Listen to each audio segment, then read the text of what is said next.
Kali ini kita bakal bahas sebuah kisah pribadi yang, luar biasa kuat. Kisah dari seorang psikoterapis, Dr. Zoe Shaw, yang diambil dari bukunya Stronger in the Difficult Places. Oke, kita mulai ya. Langsung ke inti emosional dari perjalanan Dr. Shaw. Momen di mana seorang gadis berumur 15 tahun harus membuat keputusan yang rasanya mustahil. Coba bayangin deh, kata-kata ini benar-benar menangkap satu momen yang bakal terus menghantuinya seumur hidup. Satu peristiwa ini aja, kehamilan yang dirahasiain ini, ternyata jadi fondasi dari perjuangan seumur hidupnya melawan sesuatu yang sangat kuat di dalam dirinya. Ini bukan sekedar keputusan biasa, ini titik awal dari segalanya. Jadi di umur 15, dia dikirim ke tempat bernama Liberty Godparent Home. Di sana, tekanan buat menyerahkan bayinya untuk diadopsi itu gede banget, seolah-olah itu satu-satunya pilihan yang masuk akal. Tempat ini digambarkan sebagai tempat yang aneh, kamu masuk hamil tapi keluar sendirian. Peringatan ini benar-benar mengunci keputusannya. Ini memberinya pelajaran yang sangat menyakitkan, yaitu memilih kenyamanan orang lain di atas kebahagiaan dirinya sendiri. Surat itu seakan mematikan harapan terakhir yang mungkin dia punya. Nah, hadiah yang dia terima setelah melahirkan ini penuh dengan simbolisme yang jujur aja kejam. Sebuah mobil sport 2 kursi, yang jelas nggak ada tempat buat kursi bayi, dengan plat nomor SPRINT. Pesannya jelas banget kan? Ambil mobilnya, lari dari tanggung jawab, tinggalkan bayinya. Hadiah ini seolah-olah memaksakan identitas baru dan rasa malu yang harus dia pikul. Masalahnya, rahasia itu nggak hilang gitu aja.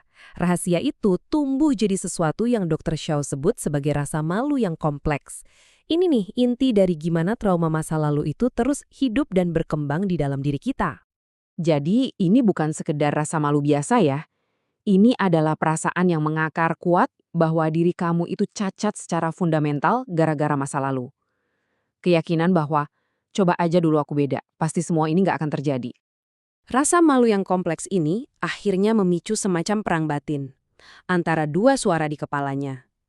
Di satu sisi, ada kritikus hantu yang terus-menerus menghakimi. Dan di sisi lain, ada penyampai kebenaran yang berani yang mencoba menyembuhkan. Satu suara menenggelamkan, yang satunya lagi mencoba mengangkatmu. Coba kita lihat timeline hidupnya deh. Ini benar-benar nunjukin gimana serangkaian peristiwa traumatis terus menumpuk rasa malunya selama puluhan tahun. Mulai dari rasisme, kehilangan anak, pernikahan yang didasari keputusasaan, sampai diagnosis yang menghancurkan. Setiap lapisan ini menambah beban yang harus dia pikul. Oke, jadi bertahun-tahun rahasia itu dipendam dalam-dalam. Sampai akhirnya ada 2 kejadian yang memaksa semuanya terbongkar. Kejadian pertama, 18 tahun kemudian, tiba-tiba putrinya yang udah dewasa berhasil nemuin dia. Lalu yang kedua, ayahnya meninggal dunia, yang berarti Sarah, putrinya itu, akan datang ke pemakaman. Padahal seluruh keluarga nggak ada yang tahu kalau Sarah itu ada. Dunia yang dia bangun dengan susah payah ada di ambang kehancuran. Dan disinilah momen kebenarannya tiba. Di tengah suasana duka, di ruangan yang penuh dengan keluarga, dia mengumpulkan semua keberaniannya. Dengan Sarah di sampingnya, dia mengucapkan kata-kata yang paling dia takuti selama puluhan tahun. Apa yang terjadi? Keheningan sesaat yang terasa seperti selamanya. Tapi kemudian, bukannya penolakan yang dia takutkan, keluarganya justru merespons dengan kaget, lalu gembira, dan penuh cinta. Mereka menyambut seorang putri yang nggak pernah mereka tahu ada. Keheningan itu pecah, bukan dengan penghakiman, tapi dengan penerimaan. Jadi, dengan membongkar rahasia itu, dia sebenarnya lagi melakukan hal paling penting, memilih dirinya sendiri. Akhirnya, suara penyampai kebenaran yang berani di dalam dirinya menang. Itu adalah momen pembebasan yang udah dia tunggu-tunggu sejak lama. Nah, ini dia pelajaran utamanya dari Dr. Shaw. Mengabaikan diri sendiri demi orang lain itu adalah sumber rasa sakit yang paling dalam. Proses penyembuhan itu dimulai saat kita mulai memprioritaskan hubungan dengan diri kita sendiri. Karena ya, itulah satu-satunya hubungan yang kita punya seumur hidup.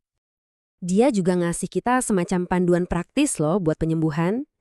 Dimulai dengan pertanyaan-pertanyaan reflektif yang kuat ini.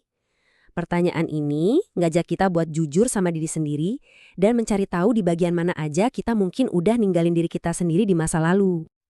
Jadi, pada akhirnya, kuncinya tuh bukan soal mengubah masa lalu. penyembuhan sejati itu datang dari penerimaan total.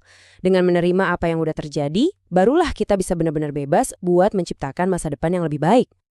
Dan kisah Dr. Shaw ini akhirnya ninggalin kita semua dengan satu pertanyaan yang kuat banget.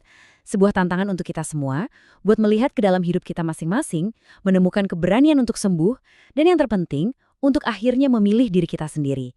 Kira-kira, apa ya yang menanti kita kalau kita berani melakukan itu?